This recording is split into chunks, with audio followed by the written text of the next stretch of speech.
بسم اللہ الرحمن الرحیم۔ السلام علیکم ورحمۃ اللہ وبرکاتہ۔ عابد راجہ چینل کی طرف سے آج میں اپنے دوستوں کو رسول اللہ صلی اللہ علیہ وآلہ وسلم کا ایک بہت ہی پیارا فرمان سناؤں گا۔ آپ دوستوں نے اسے غور سے سننا ہے۔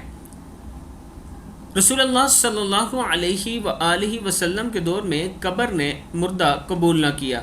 دوران جنگ دشمن نے کہہ دیا کہ میں مسلمان ہوں، مگر مسلمان نے پھر بھی اسے قتل کر دیا۔ رسول اللہ صلی اللہ علیہ وآلہ وسلم نے مسلمان سے فرمایا، تم نے نہ تو اس کے الفاظ کا اعتبار کیا اور نہ تمہیں اس کے دل کی کیفیت کا پتہ تھا۔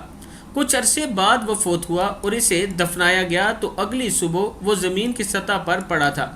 کہا گیا شاید کسی دشمن نے قبر سے کھود نکالا ہے۔ دوبارہ دفن کر کے پیرا بٹھایا گیا، مگر صبح اس کی لاش پھر قبر سے باہر پڑی تھی۔